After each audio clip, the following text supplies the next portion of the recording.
Hello, everybody. Welcome. Come on in.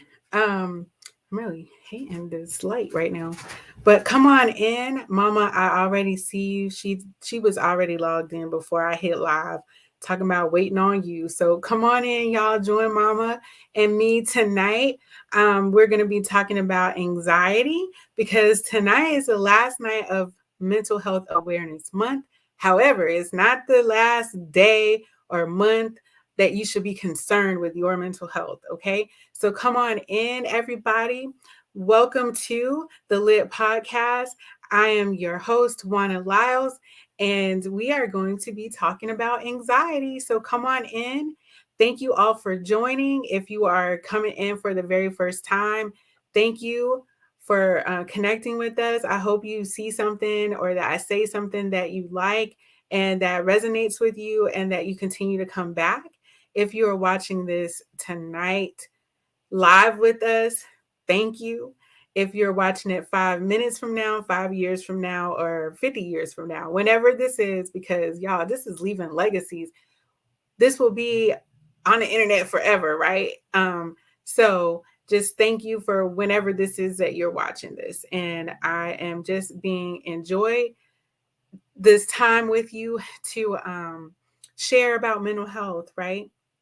And not only do we talk about mental health, but we do talk about just our whole being, whether that's mental, physical, or spiritual, right? So sometimes we even have people that come on and they are financial people. So just however that is for us, however things impact our life in general, because my business coach, she always says we have one life, so live. And so shout out Glendora. But hey, honey, my husband's on, so hello. But yeah, I'm gonna wait a few more moments. Y'all be so excited instead of just waiting for people. But I'm learning to be patient. So and if it's just the three of us tonight, y'all, that's gonna be okay. I'm all right because somebody's gonna watch this and somebody's gonna be it's something's gonna like I just feel like the Lord decreases me and increases him, and so that he'll use me to be a vessel and I can speak to somebody, because it may not be you, it may be a loved one, a friend, or just someone that maybe even you just work with, that you see something that they could benefit from and you pass it along. So I just appreciate all the support that I do get. So thank you. Um, meanwhile, I can go ahead and do this now because my husband be getting on me. Which is true. I should talk about it. But I do have my journal out. I don't know if it's reading backwards for you, but it says, I am not my trauma, I am intentional. And again, inside I have several coping skills, like a couple pages of coping skills on here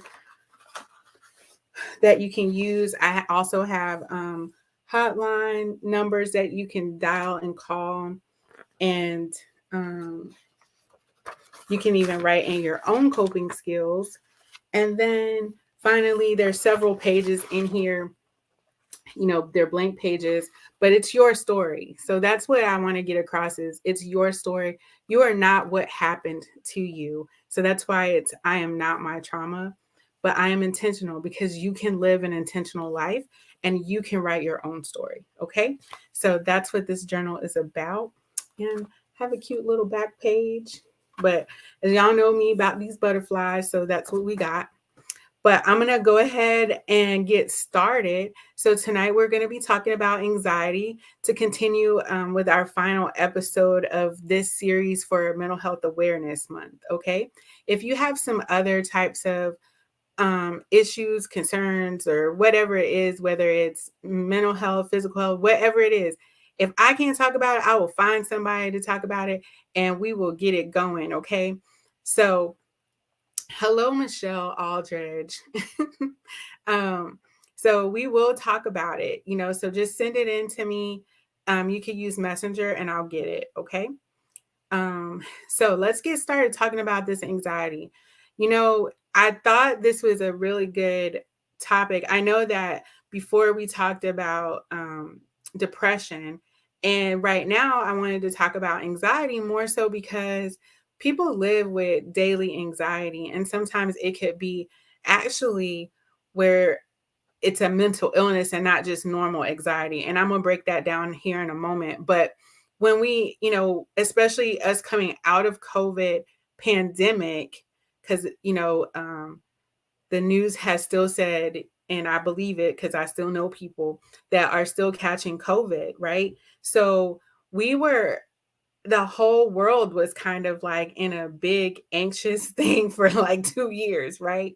So when you think about that, there's long lasting effects of COVID.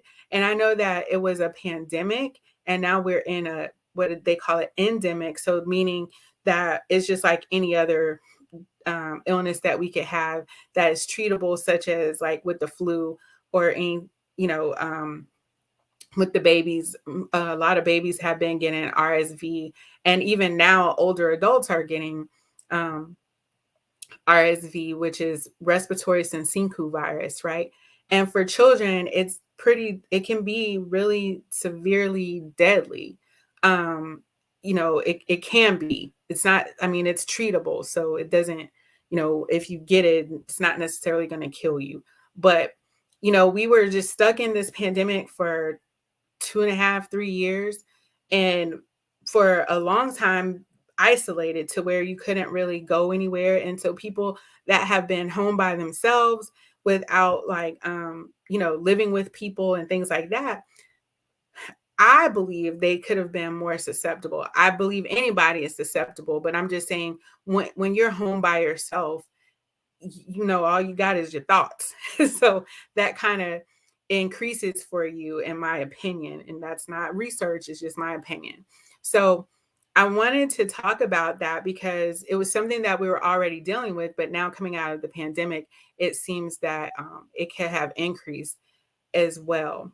So when you think about anxiety, people kind of come in and they're like, or let me just back up. We talk about anxiety and we talk about it in such a nonchalant way, but people are really suffering. There is, according to research that I gathered, there is approximately 40 million American people that deal with this illness of anxiety. That's the actual anxiety disorders, okay?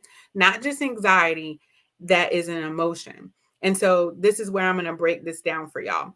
So anxiety as an emotion is a normal thing, right? Have you ever just like gotten ready to speak at a big event or something like that, and you feel the knots in your stomach, or you get tension or just have worried thoughts? Like, I know I just went to graduation, and I know some people were talking about how they were scared they might fall down the stairs. And I had that same experience. Like, you're trying to wear heels and stuff, and then you like, oh Lord, please don't let me fall. So you get a little bit of anxiety thinking about, am I going to fall? Trying not to be embarrassed and things like that. Also, some things that can happen when we just get normal anxiety, it's like an increased blood pressure. You feel that, like, your body just feels it. Okay. And then, like I said, you have those worried thoughts, some tension. And so just sometimes that feeling in your stomach. But those are kind of normal things or feelings that come with anxiety. Okay. So that's the emotion anxiety. But what we're going to be talking about is when that emotion becomes like ongoing, and like there's no real rhyme or reason for real, and you start to have other symptoms that kind of progress in a sense. So it's not just an emotion that goes away after that event is over. So people that have anxiety disorders, they deal with this and on a daily basis, and it's debilitating. And sometimes, you remember how I feel about statistics, that I said approximately 40 million people are affected. by anxiety disorders, but just think about all the people that's walking around and don't know that they have anxiety disorders. Okay. So just think about that. And honestly, I can say from my, because we're supposed to be transparent on here, right? That's part of the T. So is being transparent. I personally have anxiety disorder, right? And so for a long time I didn't know that I had an anxiety disorder. And then when I finally got treatment, I was like, oh man, this makes so much sense. And I'll get into the rest of that later as we talk about all the different things about anxiety. So, what could cause someone to have anxiety? I'm sure you're wondering. Some of you may already know. Well, number one, yes, there is stress, right? So people have stress that could affect them. There's also research that shows that it could run in your family. So basically, I just want to tell you this, that the research they're doing, it's still ongoing because they don't really know what the real cause, and I'm saying they, like, we know who they are, but the researchers, they haven't really found like a root cause of anxiety or disorders, but there's evidence that shows that obviously stress is like a number one kind of thing for people. And then as well as it could be biological, meaning running in the family, kind of like diabetes or allergies or any other thing. And then there's also something that is just your makeup, right, of who you are. It's like just your personality, it includes your genetics, but the way your brain was developed in vitro, like in your mother's womb, right? So just how that was going for you. So your brain chemistry already starts when you're being formed in your mother's womb, right? So then also your personality. And then, of course, various life events can also increase your risk of having an anxiety disorder. And so, just to hit on stress a little bit, stress is normal. We all experience. I kind of talked about it when I was saying, we have certain situations, like maybe you're getting married and you get that stress. Maybe you're going to have a baby, you get stressed, right? Maybe you're starting a new job or leaving a job and retiring.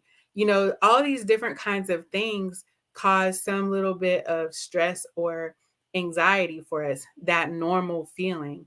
And it's normal to do that, right? But when this goes on and on for like, I want to say, let me see, I think about 6 months maybe, then we have to change that to something else. Okay, we have to start diagnosing you with something. We don't have to, but I'm just saying, like, it's we need to look at it as maybe this is an anxiety disorder. All right, then the other thing is trauma. So when you experience trauma, your brain and body obviously are connected, right?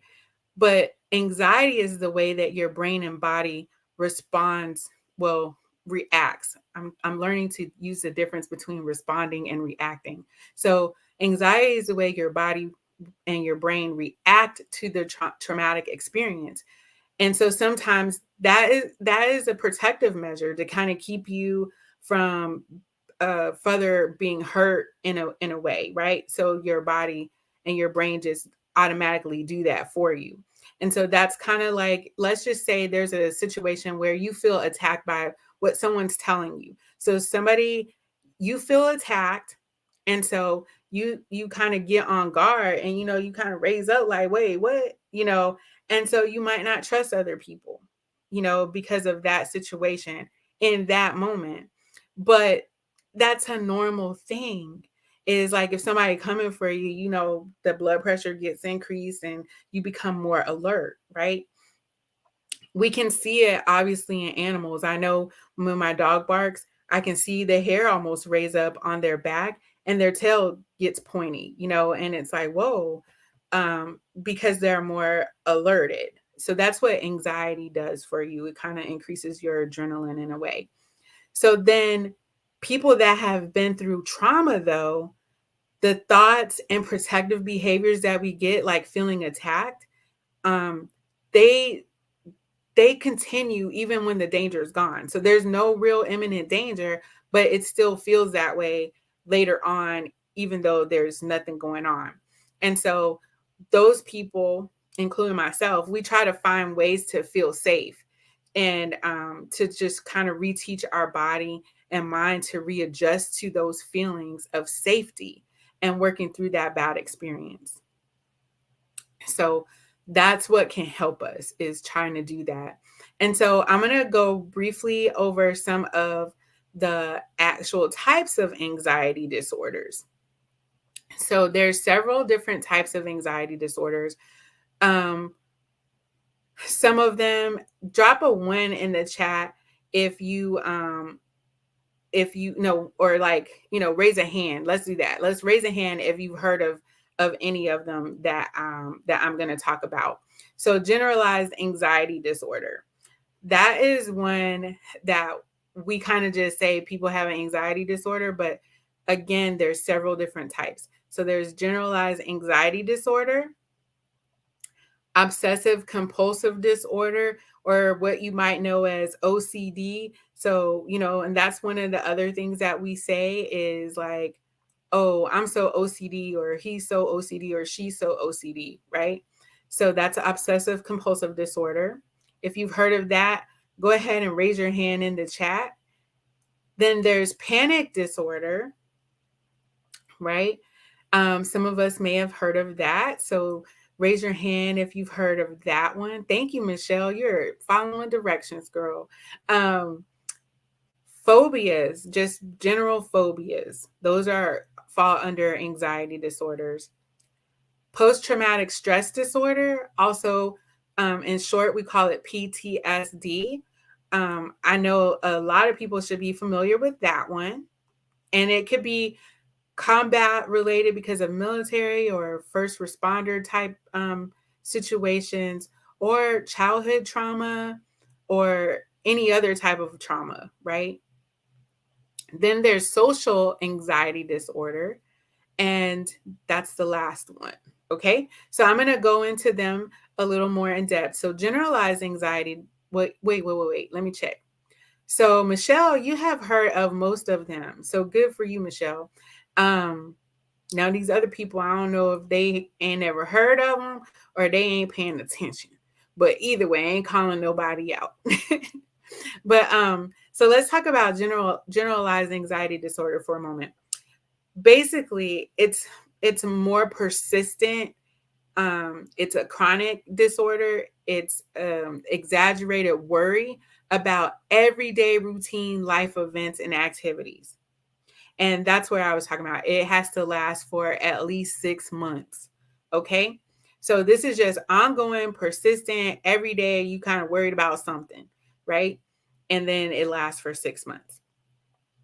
And so when you have generalized anxiety disorder, you're almost always anticipating that the worst thing will happen, even though there's just very little reason to expect it. Like there's no real evidence that the worst situation is going to happen. However, your brain tells you that it is, okay? And so then it's also accompanied by physical symptoms such as fatigue, trembling, muscle tension, headache, and or nausea. So you can have some of them or all of them, So when you think about that, that's in a nutshell what generalized anxiety disorder is. So then this is one of, oh, Mama, she raising her hand to everything. Okay, Mama, you got it. So obsessive compulsive disorder. Let's see. I can be a little bit OCD. I'm not going to lie, but that doesn't necessarily mean that I have an obsessive compulsive disorder. So I think that sometimes with any of these mental illnesses, we talk about it in such a nonchalant, generalized way that and we're labeling people with things. So I can have characteristics of something, but not necessarily have a disorder. And the reason I say characteristics versus disorder is because I'm going to tell you.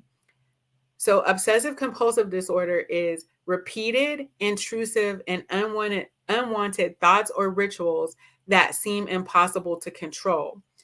That's where it becomes an issue, because when you start doing something and it impacts your functioning throughout the day, that let me so for example, if I had obsessive compulsive disorder, I would have to do something before I could do something else.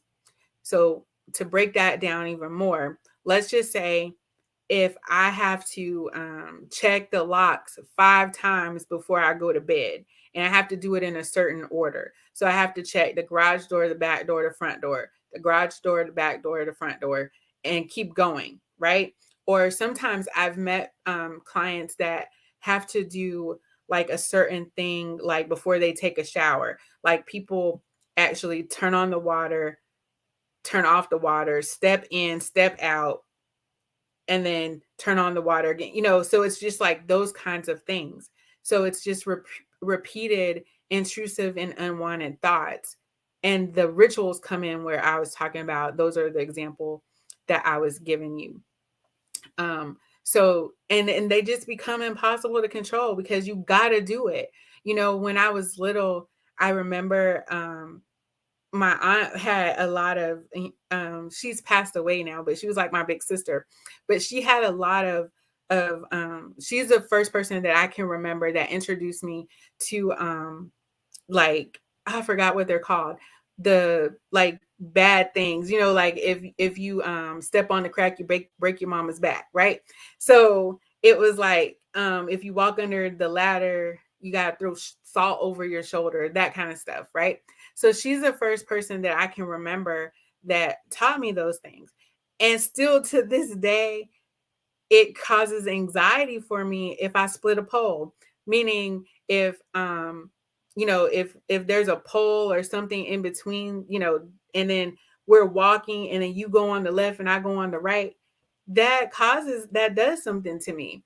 I don't even know what it, but that's, you know, kind of a obsessive kind of compulsive thing if it starts to cause functioning that, or causes limiting functioning for me, meaning that I have to walk all the way around somewhere so that I can avoid that situation.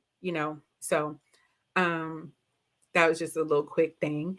But then there's panic disorder. Panic disorder is characterized by panic attacks, just like the name says. You have sudden feelings of terror that strike repeatedly and without warning. So they're a little bit different from anxiety attacks, because anxiety usually comes from somewhere that you usually because it's something that happened and you start having the anxiety attack. But panic attacks, like you could just be driving down the street and start to feel panicky. It includes chest pain, heart palpitations. You can get shortness of breath. You can become dizzy because that oxygen is not, the shortness of breath is causing low oxygen to your brain. You can also get abdominal discomfort and just sometimes fear of dying or just feeling unreal. I know that sounds kind of weird, but it's just feeling not like you're there kind of stuff. And so panic disorders, and sometimes I want to add this. Sometimes you can have one anxiety, or you can have multiple parts of anxiety disorder. So like you could have generalized anxiety disorder with panic disorder, okay, or with obsessive compulsive disorder. All right. So you can have multiples of them. Then there's phobia. Now I ain't gonna lie to y'all. And if you're still watching, he could tell you this is real for me. But phobias are extreme, disabling, and irrational fear of something that poses little to no danger, right? So I'm going to tell y'all, like for real, I have a phobia of roaches. I know y'all have heard me talk about this before, but when I think about that fear, like it stops me. So phobias of like, I have a fear of going over bridges in a sense, but it's not like I can do it. I can actually do it.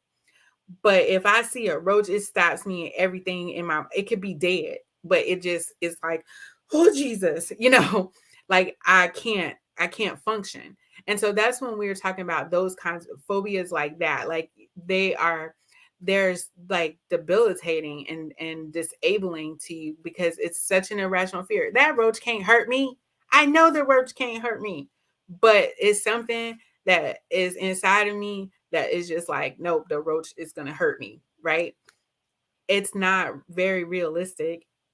I have no real danger from the roach, but that fear, when you have a phobia, it leads you to avoid certain objects, places, situations, even people. And it just can be so limiting to your life, right? So I just want to go over that one. Then the last two are post traumatic stress disorder, which we've heard of. It's persistent symptoms that occur after experiencing a traumatic event. And those events usually, like in our book that of diagnosis, they're usually like war, rape, child abuse, natural disasters, being taken hostage, these like life-threatening type events, okay? And then it causes you to have nightmares, flashbacks, vivid memories that seem like you're right there and it's happening all over again. You can get numbing of emotion, so you just feel like absent of emotion. You can become depressed and even feel angry, irritable, and even distraction can happen, right? Another thing is being easily startled. So like, you hear a noise and you're, oh, if especially like I work with a lot of veterans. So when they have these nightmares, flashbacks, and if they hear loud noises, I work with someone now that has a PTSD, and they were saying that when they hear sirens go off because of the work, because of an event that happened with them. So like sirens and like not just sirens like a big horn, like when it's 12 o'clock or the tornado sound, but like sirens from like ambulances and things like that. But again, it's based on their life-threatening event that happened to them. All right. Then there's the last one, which is social anxiety disorder. That's just like it sounds. Fear of social situations in which the person is exposed to unfamiliar people or to possible scrutiny by others. So we get kind of worried about what people are thinking or saying about us, and it causes us to kind of clam up and have those different symptoms of the anxiety. So people that have social anxiety disorder fear that they will act in a way or show anxiety symptoms, okay, that will be embarrassing or humiliating. And so that leads you to not engage in social events or social situations because of that severe distress. Okay. And so sometimes when you think about that, it could be like getting up in front of people speaking, or, you know, um, even doing like this, being on a podcast, but since you're not live in the room, maybe I'm not really my anxiety is different because I'm not really worried about what you say, but it's still social anxiety. Okay. So, some basic symptoms that you can have with anxiety, and this is like with any of those, okay, is feeling restless, feeling tired, having difficulty concentrating or losing your train of thought, being irritable, and especially when it's like you find yourself being irritable and you pop off on the littlest things, right? It could just be like you just start hollering and fussing about something that is like, why are you worried about that? It seems out of proportion to what's actually happened. Then you can also have muscle pain, tightness, and soreness. And I know it's like, what does that have to do with anxiety? But that tension is there. And so you tense up in places and don't even realize it. Not just here, like in your shoulder area, but you could have like leg tightness and things like that, because you're still kind of, if I'm making sense, like you're still kind of like, put yourself together. I don't know what the word is for that, but you're tense. Your whole body can be tense. And then one of the ones that I always look for people is like their challenges with sleep. So either falling asleep or staying asleep, and like being rested. So like you can sleep too long and still not feel rested, or you can wake up periodically throughout the night because of the anxiety. And sometimes people that have anxiety, they can't sleep in their rooms, or they might sleep like on the couch or somewhere else that's like, why don't you sleep in your bed? It's because they might need to feel like they have to be somewhere where they can hear, like at the front of the house or something, so they can hear what's going on. So that's the kind of stuff I'm talking about. Like the anxiety, when you have an anxiety disorder, it's not just like so simple as like, ooh, this feeling and it goes away. It's constant worry, constant. Okay. Um, so some treatments that you can do. Let's talk about that real quick and then we'll be out of here, y'all. So when we think about worry and fear, it's something that you learn. So something happened and it causes you to learn to be scared or worried. So going back to my initial story about me being afraid of roaches. For some reason, I had to learn to be scared and worried about the roaches, right? Um, and so this learning experience, it's like a whole process that affects my thoughts and my body. And it causes my heart to race, excessive sweating, and all this stuff. So I learned to do this. So to treat the anxiety, we must address our thoughts and our physical reactions that are happening. Okay. So, how do we do that? Of course, with therapy, right? Therapy is my number one choice for treating anxiety, because when you go to therapy, what happens is you can relearn how to be around that situation, that person, that experience. And so some of the common ways that we do therapy for anxiety are with systemic desensitization and exposure therapy. And so basically it's just like they sound. It's exposure. So we do a slow exposure to those uncomfortable situations. So for instance, when I was going through my treatment, I did some exposure therapy, and it was hard for me to be in crowds. And so, of course, um, you know, going to Walmart, I hate it. I still don't like going, but I can go, right? So, but I don't like to also be in small spaces. So part of my thing was, just had to drive up to Walmart. I didn't have to go in, just drive up to Walmart. And then it's like go in the front door, then maybe go in the bathroom, but leave the door open, like going and then go in the stall and leave the door to the stall open, but not use it, until I could. So you work your way up in little steps and like little baby steps. So that's why I kind of like that with the exposure therapy, because it's a safe way to do it. And then it's a little process I'm not going to get into tonight, but it's just like little baby steps to kind of decrease your fear. Okay. Then there's also support groups. Support groups are another good way to work with your anxiety, because you get to meet other people with similar experiences, and you meet regularly with those people. And right now, because of COVID, I'm so excited about that, because you can still meet virtually with people. You don't have to go out and go into groups. So we have a lot of different virtual experiences that we can do because of COVID.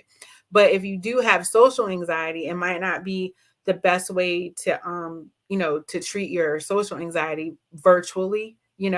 So There are many groups that you can go that are just specific to anxiety, and also around other issues that surround, like broader issues around anxiety.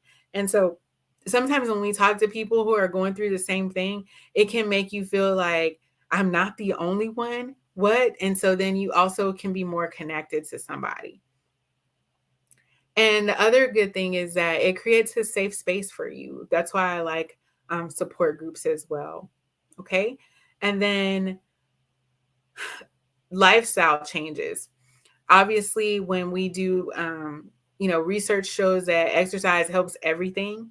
So, exercise can help, meditation, yoga, um, just any things like that. The changing your diet, even, so that's where the lifestyle, some of the lifestyle things come in. So changing your diet and focusing more on your nutrition, and maybe sometimes just certain supplements that you need, rather than, like, what if you just need some vitamin D, you know and then you could also feel better because different supplements help to support your brain and mood. Okay. Then lastly is not my favorite, but it's medication. And so, sometimes our anxiety can be so bad to where it feels so out of control that you do need to take medication. And so medications basically mellow you out and prevent your body from reacting in a fearful way. So some of the medications that are used for anxiety are Xanax and Klonopin. And so they work really quickly by helping your brain to slow down, and then you have a better communication between your brain and your body. Okay. And so the only thing about medications are, they can be addictive, and so sometimes they can have a lot of their withdrawal symptoms are can be horrible. And so I personally have to take medication, and I realize that when I don't take my medication, I am a horrible person to be around. But when I don't take it, I do have those withdrawal symptoms. And I feel like you feel soreness and all this, for me, that's how I feel. So I'm like, oh, yeah, I need to take my medication because I feel a little off. But, when you get treatment from your psychiatrist or, your primary care doctor, for medication, they'll, you got to just find what works for you, because not everybody needs to take medication. I didn't take medication for a really long time until, it started to feel more out of control for me. And then I realized I'm more balanced and more happy and more healthy and more enjoyable to be around. So, you got to do what's best for you. And also, I want to put in, just like I did for the depression, we do have a screening that you can go to. It'll send you to Mental Health America. I like going to Mental Health America because they have a lot of um, just different assessments that you can take. Well, I want to say screenings. I don't want to say assessments, but they have a lot of different screenings that you can do for yourself. So that's, I just put in the link for to be able to take that anxiety screening if you would like to. And then I'll also post it on the Facebook page. But I hope that somebody, that you got something out of this tonight, that it was helpful to you, or, provided more information to you, to maybe you can help somebody else. But again, this is about anxiety, just general anxiety, not general anxiety disorder, but just anxiety in general. And so, there are different types of anxiety, there's different treatments, and you also have the screening.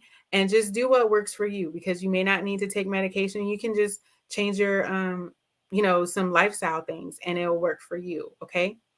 Um, Something I know I did say, I want to have some tips for you that you could use right now and to take away with you if you start to feel anxious and you have some, just feeling anxious, not necessarily that you have an anxiety disorder, but just you start to feel anxious.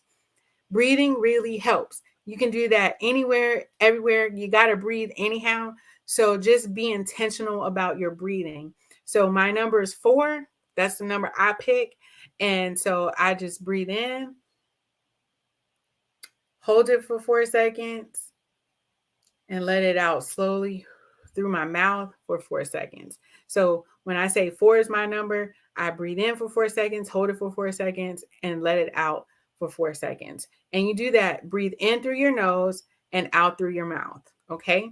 And you could pick your number, whatever your number is, you know, like don't pick no long, no long 30 seconds or anything, but because I don't want you to pass out. But between like 4 to 6 seconds, maybe 8 seconds is a good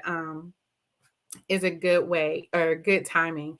And yes, our dear friend Evelyn, Dr. Evelyn, she said mindfulness is awesome for anxiety, and it is so true because I do some mindfulness throughout the day actually, and so there's different techniques that you can use for anxiety.